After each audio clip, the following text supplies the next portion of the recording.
നാം കടന്നു പോകുന്ന ഓരോ പ്രശ്നങ്ങളുടെയും പിന്നിൽ ദൈവത്തിനൊരു ഉദ്ദേശമുണ്ട്.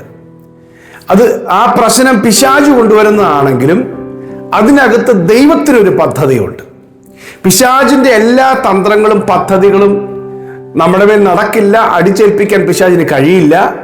അതിനകത്തും ദൈവത്തിന്റെ ഉദ്ദേശമേ നടക്കുകയുള്ളൂ എന്ന് നാം വിശ്വസിക്കണം. ചില കാര്യങ്ങളൊക്കെ നമ്മൾ ദൈവസന്നിധി പ്രാർത്ഥിക്കുമ്പോൾ പെട്ടെന്ന് മറുപടി ലഭിക്കുന്നില്ല. മറുപടി ലഭിക്കാതെ, ദൈവാലോചന പോലും അതിനകത്ത് ചിലപ്പോൾ ലഭിക്കാതെ നമ്മൾ പ്രയാസം അനുഭവിക്കും. നമ്മൾ പ്രാർത്ഥിക്കുന്നുണ്ടായിരിക്കും. എന്നാൽ ആ വിഷയം തുടർച്ചയായി നാം പ്രാർത്ഥിക്കുമ്പോൾ തന്നെ അതിനകത്തൊരു ദൈവഹിതം അറിയാനായിട്ട് നമ്മളത് വിട്ടുകൊടുത്തേക്കണം. ഞാനതിനെ വിശദീകരിച്ച് പറഞ്ഞാൽ,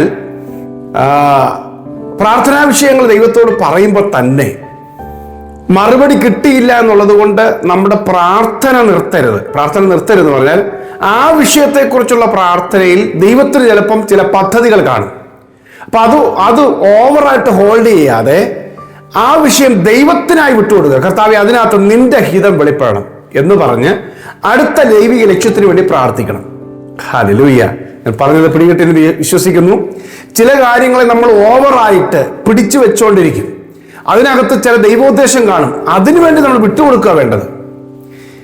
55 സങ്കീർത്തനം 22 വാക്യത്തിൽ എഴുതിയിരിക്കുന്നു, നിന്റെ ഭാരം യഹോവയുടെ മേൽ വെച്ചുകൊള്ളുക, അവൻ നിന്നെ പുലർത്തും.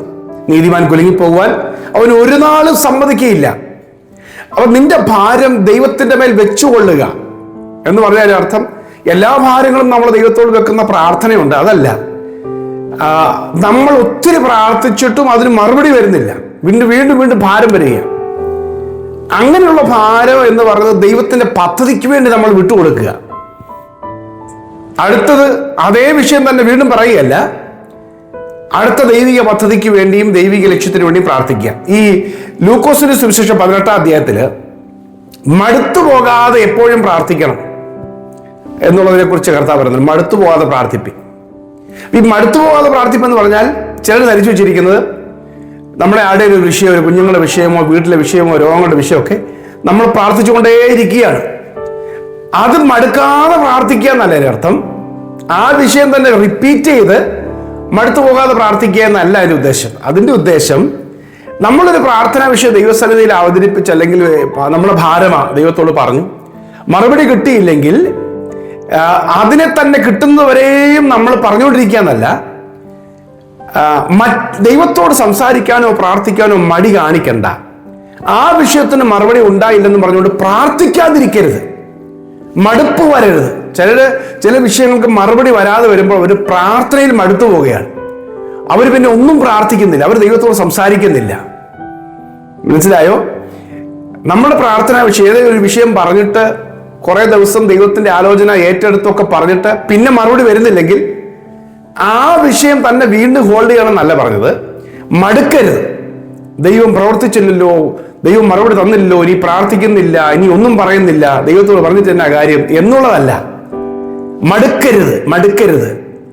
നമ്മൾ പ്രാർത്ഥിക്കാനുള്ള അടുത്ത വിഷയത്തിലേക്ക് നമ്മൾ കടക്കണം, അടുത്ത ദൈവിക പദ്ധതിയിലേക്ക് കടക്കണം. ഹല്ലേലൂയ, ആമേൻ. കാരണം നമ്മുടെ ദൈവത്തിന് ഓരോ വിഷയത്തിലും ഓരോ പദ്ധതിയുണ്ട്. ഞാനിപ്പം റിപ്പീറ്റ് ചെയ്ത് ദൈവത്തോട് പറയണമെന്ന് ദൈവത്തിന് നിർബന്ധം ഇല്ലെന്ന് ഞാൻ പറഞ്ഞത്. റിപ്പീറ്റ് ചെയ്ത് പറയണം. അത് നമ്മുടെ വിശ്വാസത്തെ കെടുത്തിക്കളയും. വിശ്വാസം ഉണ്ടെങ്കിൽ എൻ്റെ ദൈവത്തിന്റെ കയ്യിൽ ഞാൻ ഏൽപ്പിച്ചു കഴിഞ്ഞു, ദൈവത്തിന്റെ പദ്ധതി അതിനകത്ത് നിറവേറട്ടെ. ഇപ്പൊ യേശു പ്രാർത്ഥിക്കുന്നില്ലേ, കഴിയുമെങ്കിൽ ഈ പാനപാത്രം നീങ്ങിപ്പോകണമേ. നീങ്ങി പോകുന്നവരെയും പ്രാർത്ഥിച്ചുകൊണ്ടിരുന്നല്ല. കുറച്ച് കഴിഞ്ഞപ്പോൾ പറഞ്ഞു, നിന്റെ ഹിതം ഇതിനകത്ത് നടക്കട്ടെ. പൗലോസ് ദൈവസന്നിധി പ്രാർത്ഥിച്ചൊരു കാര്യം 2 കൊരിന്ത്യർ ലേഖനം 12 അധ്യായത്തിലെ 7 മുതൽ വാക്യത്തിലോട്ട് ഞാനിത് 3 വട്ടം ദൈവത്തോട് പ്രാർത്ഥിച്ചു. ഒരു ശൂലം, ജഡത്തിലൊരു ശൂലം സാത്താന്റെ ദൂതൻ കുത്തുന്നു. 3 വട്ടം പ്രാർത്ഥിച്ചപ്പോൾ ദൈവം പറഞ്ഞു, എന്റെ കൃപ നിനക്ക് മതി, എന്റെ ശക്തി നിന്റെ ബലഹീനതയിൽ തികഞ്ഞു വരും. 3 വട്ടം എന്ന് പറഞ്ഞു കഴിഞ്ഞാൽ ആ വിഷയത്തെ സംബന്ധിച്ച് ഒരു ദൈവിക കൺഫർമേഷൻ കിട്ടി, ഒരു മറുപടി ഇങ്ങനെയാണ് അതിനകത്ത് വെളിപ്പെടുന്നത്. അപ്പോൾ നമ്മളെ റിപ്പീറ്റേഷൻ അല്ല വിഷയം. ചില വിഷയങ്ങളിൽ നമുക്ക് മറുപടി വരുന്നില്ലെങ്കിൽ ആ വിഷയം കംപ്ലീറ്റ്ലി ദൈവത്തിന്റെ കാര്യങ്ങളെ കേൾപ്പിച്ചു കൊടുക്കുക, ദൈവത്തിന്റെ പദ്ധതിക്ക് വേണ്ടി. എന്നിട്ട് അടുത്ത ലക്ഷ്യത്തിലേക്ക് നടക്കുക എന്ന് പറഞ്ഞാൽ നമുക്ക് വിശ്വാസം കുറയരുത്. ആ വിഷയത്തിനോട് പ്രാർത്ഥിച്ചിട്ട് ദൈവം മറുപടി തന്നില്ലല്ലോ എന്ന് പറഞ്ഞ് നമ്മളെ മറ്റു വിഷയങ്ങളോ നമ്മുടെ ഉത്തരവാദിത്തപ്പെട്ട കാര്യങ്ങളോ പ്രാർത്ഥിക്കാതിരിക്കരുത്. പ്രാർത്ഥനയിൽ മടുത്തു പോകരുത്. ഹല്ലേലൂയ, ആമേൻ. മത്തായി സുവിശേഷം 11-ാം അധ്യായം 28-ാം വാക്യത്തിൽ യേശു പറയുന്നുണ്ടല്ലോ, അധ്വാനിക്കുന്നവരും ഭാരം ചുമക്കുന്നവരും എൻ്റെ അടുക്കൽ വരും, ഞാൻ നിങ്ങളെ ആശ്വസിപ്പിക്കാം എന്ന് പറഞ്ഞാൽ നമ്മുടെ ഭാരങ്ങളെ കർത്താവിൻ്റെ അടുക്കൽ ഇറക്കി വെക്കാം, കർത്താവിൻ്റെ സന്നിധിയിൽ കൊടുക്കാം. കാര്യം കർത്താവ് ചെയ്യട്ടെ. കർത്താവിന് ഉദ്ദേശം ഉത്തരവാദിത്വം ഉണ്ട്. 1 പത്രോസ് 5-ാം അധ്യായം 7-ാം വാക്യത്തിൽ പത്രോസ് പറയുന്നുണ്ട്, അവൻ നിങ്ങൾക്കായി കരുതുന്നു, അതുകൊണ്ട് നിങ്ങളുടെ സകല ചിന്താവരും അവന്റെ മേൽ വിട്ടു കൊടുക്കുക. കർത്താവ് ഏറ്റെടുക്കും. ഹല്ലേലൂയ. ഫിലിപ്പിയർ ലേഖനം 4-ാം അധ്യായം 6-ാം വാക്യം, ഒന്നിനെ കുറിച്ചും വിചാരപ്പെടരുത്, നിങ്ങളുടെ ആവശ്യങ്ങൾ സ്തോത്രത്തോടെ ദൈവത്തോട് അറിയിച്ചാൽ മതി, ദൈവം നിങ്ങൾക്ക് സമാധാനം തരും. ഹല്ലേലൂയ. 37-ാം സങ്കീർത്തനം 5-ാം വാക്യം, നിന്റെ വഴി യഹോവയെ ഭരമേൽപ്പിക്കുക, അവനിൽ തന്നെ ആശ്രയിക്കുക, അവൻ അത് നിർവഹിക്കും. അപ്പൊ നമ്മുടെ വിശ്വാസമാണ്. ഹല്ലേലൂയ.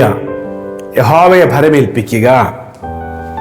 47-ാം സങ്കീർത്തനം 14-ാം വാക്യം, യഹോവയിൽ പ്രത്യാശയുള്ളവരുമേ ധൈര്യപ്പെട്ടിരിക്കാൻ നിങ്ങളുടെ ഹൃദയം ഉറച്ചിരിക്കട്ടെ, അത് യഹോവയിൽ പ്രത്യാശ വെക്കുക. ഹല്ലേലൂയ. നിന്റെ കാൽ വഴുതാൻ ദൈവം സമ്മതിക്കുകയില്ല.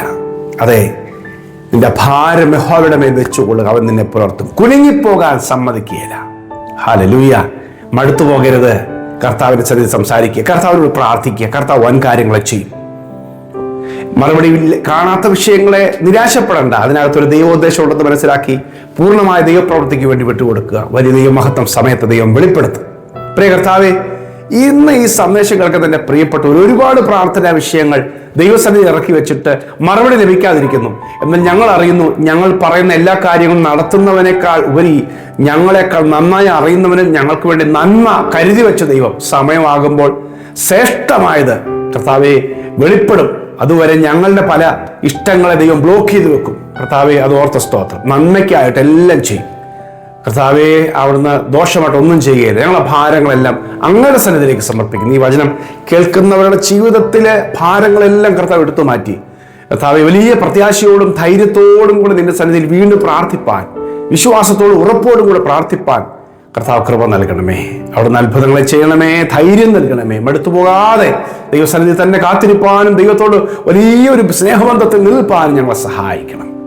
പ്രാർത്ഥന കേട്ടതിനായി നന്ദി, യേശുവിൻ നാമത്തിൽ തന്നെ. ആമേൻ, ആമേൻ, ആമേൻ. കർത്താവ് മറുപടി തരും. വിശ്വസ്തനാണ്. കർത്താവിന്റെ മറുപടിക്ക് വേണ്ടി എല്ലാ വിഷയങ്ങളും വിട്ടുകൊടുക്കുക. ബാക്കി കാര്യങ്ങളെ കർത്താവ് ചെയ്യും. Okay, God bless you. സന്ദേശം കുറെ പേർക്ക് ഷെയർ ചെയ്യണം. Have A wonderful day.